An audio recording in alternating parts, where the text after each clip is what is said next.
Heads of income. One, for the purposes of the imposition of tax and the computation of total income, all income shall be classified under the following heads, namely number A, salary, B, income from property, C, income from business, D, capital gains, and E, income from other sources. हमने tax law के अंदर जो भी पढ़ेंगे, जो कुछ भी working करेंगे, वो इन 5 हेड्स के अलावा किसी और हेड्स में नहीं जाएगी. So we have already studied salary, we have already studied income from property, we have already studied income from business, and in our last class we studied some concepts relating to capital gains, or future classes में we would study income from other sources, and thereafter हमारा income tax cover up हो जाएगा और we would study sales tax then. So today we are going to learn in depth the concepts relating to capital gains. So income from property क्या है कि आपके पास कोई भी प्रॉपर्टी है, उसको आप रेंट आउट करते हैं, उससे जो इनकम आती है वो आपकी क्या होती है, इनकम फ्रॉम प्रॉपर्टी होती है. लेकिन अगर आप उसको रेंट आउट नहीं करते बल्कि उसको स्ट्रेट अवे सेल आउट करते हैं, तो अगर एक प्रॉपर्टी को सेल आउट करने के ऊपर जो गेन है वो कहाँ क्लब होता है, कैपिटल गेन्स. मतलब अगर आप रेंट आउट करते हैं तो इनकम फ्रॉम प्रॉपर्टी होती है, और अगर आप रेंट आउट नहीं करते बल्कि सेल आउट करते हैं तो वो क्या होता है, कैपिटल गेन्स होता है. आज हम कैपिटल गेन्स को जरा डिटेल से भी स्टडी करेंगे.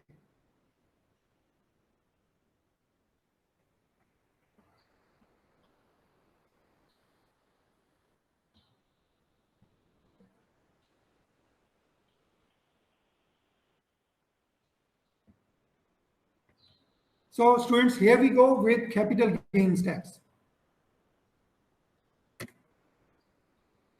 Today we would learn capital assets.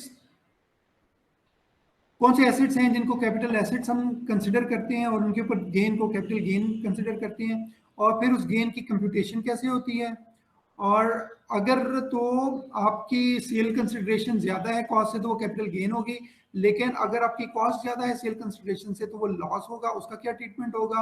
और फिर हमने देखना है कि इमूवेबल प्रॉपर्टी और सिक्योरिटीज के ऊपर कैपिटल गेन की कैलकुलेशन कैसे होती है. तो first of all we would learn कि कौन से एसेट्स ऐसे हैं जिनको हम कैपिटल एसेट कहेंगे, और उन एसेट्स के ऊपर जो गेन होगा वो कैपिटल गेन कहलाएगा, और उनके ऊपर जो लॉस होगा वो कैपिटल लॉस कहलाएगा. जी अनस पढ़ें लेफ्ट साइड के ऊपर सेक्शन 37 क्या डेफिनेशन देता है कैपिटल एसेट्स की.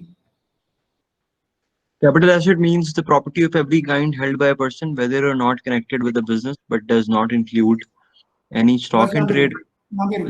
So capital asset means property of every kind held by a person. Property means वो property movable property भी हो सकती है और immovable property भी हो सकती है. So any asset property of every kind held by a person, वो बिजनेस से रिलेटेड भी हो सकता है और बिजनेस के अलावा भी एसेट हो सकता है. तो कैपिटल एसेट की क्या डेफिनेशन है कि property of every kind held by a person. वो फिक्स एसेट भी हो सकता है, वो प्रॉपर्टी मूवेबल भी हो सकती है, और वो प्रॉपर्टी इमूवेबल प्रॉपर्टी भी हो सकती है, आपकी पर्सनल भी हो सकती है और बिजनेस से रिलेटेड भी हो सकती है. लेकिन ये ब्रॉडर डेफिनेशन है, इसमें से कुछ चीजें निकाल दी गई हैं. It says but does not include this number 1, number 2 और नंबर 3. इन 3 चीजों के अलावा जो भी आपकी प्रॉपर्टी होगी, चाहे वो मूवेबल होगी या इमूवेबल होगी, वो क्या होगी, कैपिटल एसेट, और उसके ऊपर जो गेन होगा वो कैपिटल गेन होगा. तो एक्सक्लूजन क्या क्या है, but does not include number 1 क्या है, पढ़े.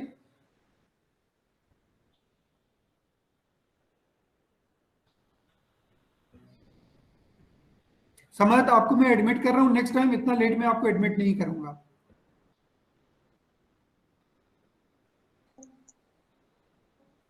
सर ये अच्छा जी बेटा.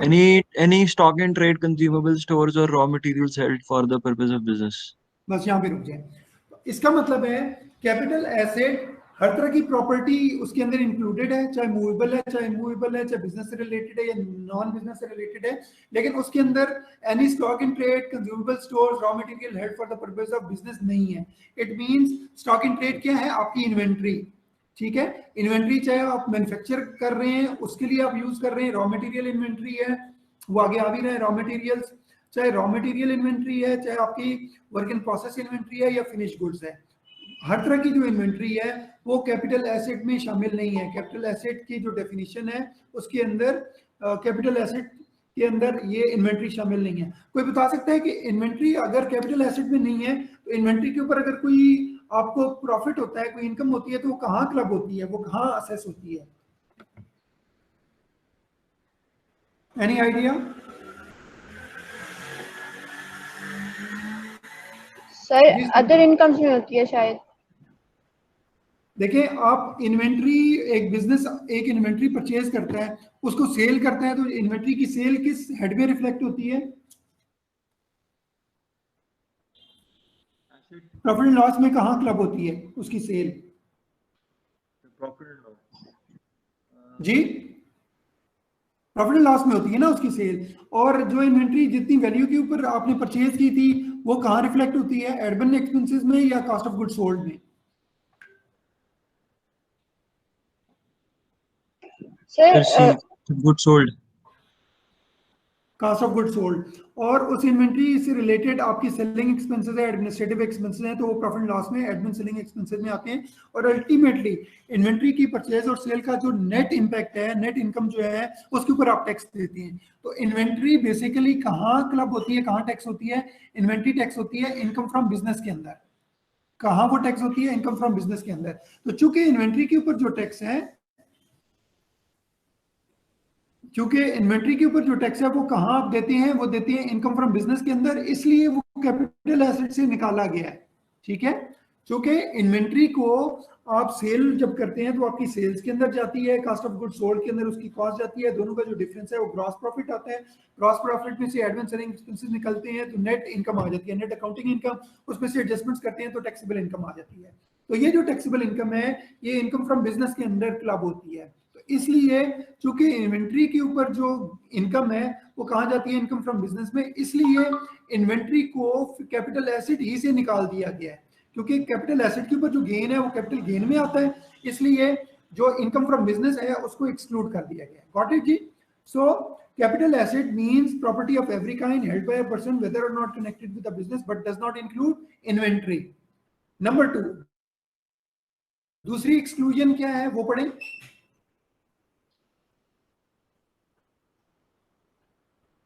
दूसरी एक्सक्लूजन क्या है जी? अफाकुल हसन आप पढ़ें। Any property. जी sir, any property with respect to which the person is entitled to a depreciation deduction. जी, आपको डेप्रिसिएशन किन किन एसेट्स के ऊपर मिलती है? सर मशीनरी पे। ठीक है, मशीनरी के ऊपर, फर्नीचर एंड फिक्सचर्स पे, आपके मोटर व्हीकल्स के ऊपर, इस तरह के एसेट्स के ऊपर। सो डेप्रिसिएशन जिन एसेट्स के ऊपर मिलती है वो क्या होते हैं? वो आपके फिक्स एसेट्स होते हैं। सो इसका मतलब ये है plant and machinery, furniture and fixtures, motor vehicles, उनके ऊपर जो डेप्रिसिएशन मिलती है, वो डेप्रिसिएशन का ट्रीटमेंट हमने किस साइड ऑफ इनकम में पढ़ा था?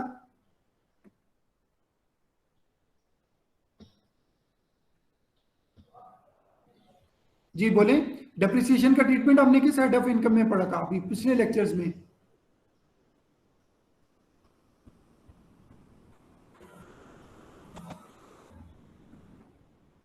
डेप्रिसिएशन डेफिनेटली आप प्लांट एंड मशीनरी को यूटिलाइज करते हैं, तो प्लांट एंड मशीनरी के ऊपर उसको यूटिलाइज करके आप रॉ मटेरियल की नेचर चेंज करते हैं या उसमें वैल्यू ऐड करते हैं। तो प्लांट एंड मशीनरी को यूज करके इन्वेंट्री में वैल्यू एडिशन करते हैं, तो वो इन्वेंट्री कहाँ क्लब होती है? वो इनकम फ्रॉम बिजनेस ही के अंदर होती है।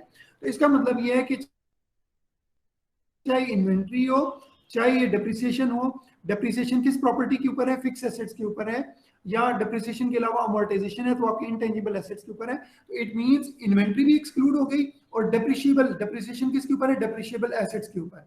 सो इन्वेंट्री और डेप्रिशिएबल एसेट्स दोनों की जो इनकम है वो इनकम फ्रॉम बिजनेस में जाती है, इसलिए उसको कैपिटल एसेट्स में से एक्सक्लूड कर दिया गया है। तो इन्वेंट्री की इनकम है इनकम फ्रॉम बिजनेस में, डेप्रिशिएबल एसेट्स की इनकम किधर जाती है? इनकम फ्रॉम बिजनेस के अंदर, इसलिए इन दोनों को स्पेसिफिकली एक्सक्लूड कर दिया गया है। और तीसरी एक और चीज भी एक्सक्लूड की गई है, वो है any movable property held for personal use by the person. आपके पास आपकी घड़ी है, पर्सनल यूज के लिए है, या लैपटॉप है, या मोबाइल है, ये जो है ये वाली चीजें भी एक्सक्लूडेड है। इनके ऊपर भी गेन या लॉस होता है, उसके ऊपर टैक्स नहीं होगा, क्योंकि ये कैपिटल एसेट्स की डेफिनेशन से ये चीज भी निकली हुई है। इसको पढ़े, any movable property. Any movable property held for personal use by the person or any member of person's family other than those mentioned in section 38. Subsection 5।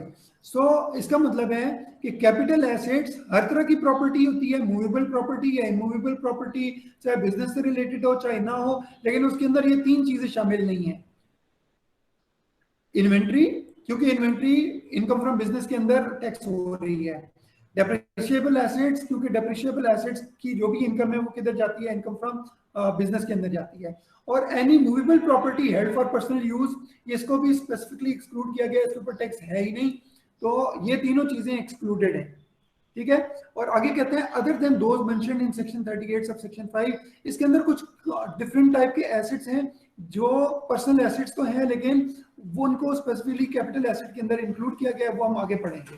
तो इसका मतलब है राइट नाउ हमने जो डेफिनेशन पढ़ी उसमें क्या है कि capital asset means property of every kind whether tangible or intangible held by a person, whether or not connected with a business, but does not include inventory, but does not include depreciable assets, and but does not include any movable property। ठीक है, तो ये capital asset है। अब हम देखते हैं, ये तो एक ब्रॉडर डेफिनेशन है, स्पेसिफिकली कौन कौन से आइटम है जो कि कैपिटल एसेट के अंदर इंक्लूडेड है। तो बिजनेस के लिए आप देखें, land is a capital asset, क्योंकि लैंड के ऊपर डेप्रिसिएशन नहीं है, तो हमने देखा था कि डेप्रिशिएबल एसेट जो है वो एक्सक्लूडेड है, तो लैंड जो है वो क्या है, वो आपका कैपिटल एसेट है। सिमिलरली अगर आपने स्टॉक एक्सचेंज के अंदर सिक्योरिटीज शेयर्स लिस्टेड हैं, उनमें इन्वेस्टमेंट की हुई है, तो वहां पे जो गेन आता है वो भी क्या है, कैपिटल गेन, और इन्वेस्टमेंट इन लिस्टेड सिक्योरिटीज वो क्या है, कैपिटल एसेट है। सिमिलरली आपने लिस्टेड के अंदर तो किया हुआ है, वो तो कैपिटल एसेट है, अनलिस्टेड सिक्योरिटीज में इन्वेस्टमेंट की हुई है, वो भी आपके क्या है, कैपिटल एसेट्स। और इसकी क्या डेफिनेशन है कि अगर आपने एक पार्टनरशिप फर्म है, एसोसिएशन ऑफ पर्संस है, उसमें इन्वेस्टमेंट की हुई है, तो अगर उसके ऊपर एओपी के जो शेयर है उसको कैपिटल एसेट बोलेंगे, और एओपी के शेयर को अगर आप डिस्पोज ऑफ करेंगे, उसके ऊपर जो गेन आएगा वो कहाँ क्लब होगा, वो भी कैपिटल एसेट में क्लब होगा। ये तो है कि assets related to the business. अब नॉन बिजनेस एसेट्स क्या है, अगर आपके पास एक बिल्डिंग है, बिजनेस की बिल्डिंग आप देखें यहाँ से एक्सक्लूडेड है, क्योंकि बिजनेस की बिल्डिंग का इफेक्ट कहाँ जाता है, इनकम फ्रॉम बिजनेस के अंदर। लेकिन अगर आपकी एक पर्सनल बिजनेस बिल्डिंग है, तो पर्सनल बिल्डिंग कहाँ जाएगी, पर्सनल बिल्डिंग जो है वो कैपिटल एसेट नहीं होगा। तो इसका मतलब है लैंड और बिल्डिंग जो है एक नॉन बिजनेस यूज के लिए अगर एक लैंड एंड बिल्डिंग है तो वो कैपिटल एसेट होगा। Just like business investment in listed securities और investment in non listed securities और एओपी शेयर, ये भी नॉन बिजनेस पर्पसेस के लिए कैपिटल एसेट है। सिमिलरली अगर एक बंदा रिसर्चर है, ठीक है, अगर एक बंदा रिसर्चर है तो उसको उसने एक इन्वेंशन की है और उसने पेटेंट रिकॉग्नाइज करवा लिया है इंटेलेक्चुअल प्रॉपर्टी ऑर्गेनाइजेशन से, और उस पेटेंट को उसने सेल आउट किया है, तो वो जो पेटेंट है वो कैपिटल एसेट है, और उस पेटेंट के ऊपर जो आपको गेन या लॉस है वो किधर जाएगा, वो कैपिटल लॉस या कैपिटल गेन में जाएगा। Similarly there are certain other items जो कि अगली स्लाइड में आ रहे हैं, वो अदर आइटम्स जो हैं उनको भी आप क्या कहते हैं, कैपिटल एसेट्स कहते हैं।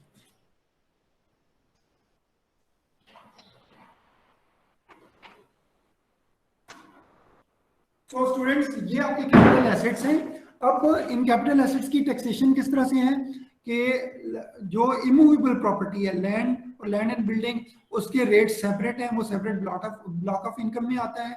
सिमिलरली आपने लिस्टेड सिक्योरिटीज में अगर इन्वेस्टमेंट की हुई है, उसका गेन या लॉस वो किधर जाता है, वो भी सेपरेट ब्लॉक है, उसके सेपरेट रेट्स हैं। इन दो हेड्स के अलावा लैंड या land and building, investment in listed securities, इनके रेट सेपरेट हैं। बाकी सारी भी जितनी इनकम्स हैं उनके ऊपर नॉर्मल स्लैब्स रेट्स लगते हैं, जो कि हमने पढ़े थे प्रीवियसली कि बिजनेस इंडिविजुअल के लिए 4 लाख का स्लैब रेट है, सैलरीड पर्सन के लिए 6 लाख का स्लैब रेट है, और इस तरह से। तो ये investment in listed securities, AOP का शेयर, पेटेंट, गुडविल और सर्टेन अदर आइटम्स, इनकी टैक्सेशन किस रेट किससे होती है, नॉर्मल स्लैब रेट्स के तहत होती है। अब हम देखते हैं कि जो सर्टेन अदर आइटम्स हैं, या ये जो हमने लिखा हुआ था सेक्शन 38(5), ये कौन से वाले आइटम हैं जिनको हम कैपिटल एसेट कंसीडर करते हैं। तो अब हम सर्टेन अदर आइटम्स देखते हैं कि ये कौन से आइटम हैं जिनको हम कैपिटल एसेट कहते हैं, और इनका जो गेन है वो या इनका जो लॉस है वो कैपिटल गेन या कैपिटल लॉस में क्लब होता है। So capital assets are painting, जो आपने आर्टिस्टिक वर्क किया हुआ है उसकी, ये पढ़ें, पेंटिंग, स्कल्पचर, ड्राइंग, इन सबको जरा मेमोराइज कर लें कि ये वाले आइटम्स जो हैं ये कैपिटल एसेट्स की डेफिनेशन में आते हैं।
ओके, तो स्टूडेंट्स ये जो आपकी स्क्रीन के सामने जो आइटम है, पेंटिंग, आपने कोई पेंटिंग बनाई और आप एक बहुत बड़े कोई आर्टिस्ट हैं और आपकी पेंटिंग बहुत महंगे दामों में बिकती है, तो वो जो पेंटिंग है वो किस में आएगी? कैपिटल एसेट्स में आएगी। या आपने किसी का स्कल्पचर बनाया या कोई ड्राइंग बनाई या अदर आर्ट ऑफ वर्क है, तो ये चूंकि एक बड़ी कीमती चीजें हैं तो इनको स्पेसिफिकली, ऑल्दो कि ये कहाँ आ रहे हैं, ये वाले जो आइटम है, although these items are personal property, personal use की प्रॉपर्टी है जो कि but does not include, excluded है, लेकिन ये वाले 38 सब सेक्शन 5 वाले ये जो आइटम हम पढ़ रहे हैं ये स्पेसिफिकली इंक्लूडेड है कैपिटल एसेट्स में। तो इनके ऊपर आपको गेन होगा तो आपको कैपिटल गेन के लॉ के मुताबिक ही टैक्स देना पड़ेगा। तो चाहे आपके पास पेंटिंग है या आप स्कल्पचर्स बनाए हुए हैं या आपने खरीदे हैं या ड्राइंग है या आर्ट ऑफ वर्क है, इनके ऊपर जो भी गेन है उसको आप क्या करेंगे? क्लब करेंगे कैपिटल गेन के अंदर, और इन एसेट्स को आप क्या कहेंगे? ये कैपिटल एसेट्स हैं as per section 38 sub section 5। Similarly you have jewellery या यू हैव सम एंटीक्स, वो भी कैपिटल एसेट्स की डेफिनेशन में आएंगे।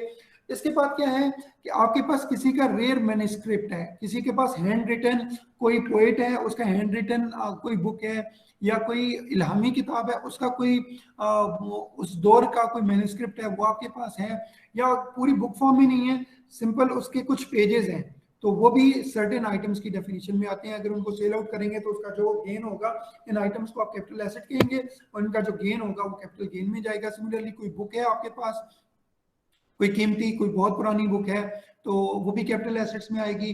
किसी मैगजीन का फर्स्ट डे का कवर है, फर्स्ट डे का जो वो है उसकी प्रिंट आउट है, वो भी अगर आपके पास है, जैसे डॉन है, डॉन 1948 में 47 में बना था या उससे पहले बना था, तो उसका जो फर्स्ट डे का कवर है या किसी न्यूज़पेपर का, तो वो भी क्या है, वो भी इसके अंदर कैपिटल एसेट्स में आएगा। कुछ लोगों को पोस्टेज स्टैम्प्स इकट्ठा करने का शौक होता है, बड़ी रेयर होती हैं, बड़ी कीमती होती हैं, या कॉइन्स होते हैं, तो वो भी कैपिटल एसेट्स में आएगा।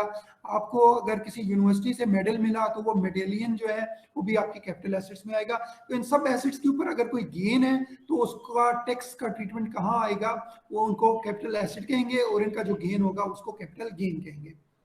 सो मूविंग बैक, ये है सर्टेन अदर आइटम्स जो कि हमने अभी पढ़े। सो ये वाले आइटम नॉन बिजनेस से रिलेटेड है, पेटेंट हो गया, गुडविल हो गया, आईओपी का share, investment in listed securities, non listed securities, ये इन सारों के ऊपर टैक्स किस रेट से आता है? नॉर्मल स्लैब रेट से आता है। और लैंड एंड बिल्डिंग और इन्वेस्टमेंट इन लिस्टेड सिक्योरिटीज, इनके सेपरेट रेट्स हैं।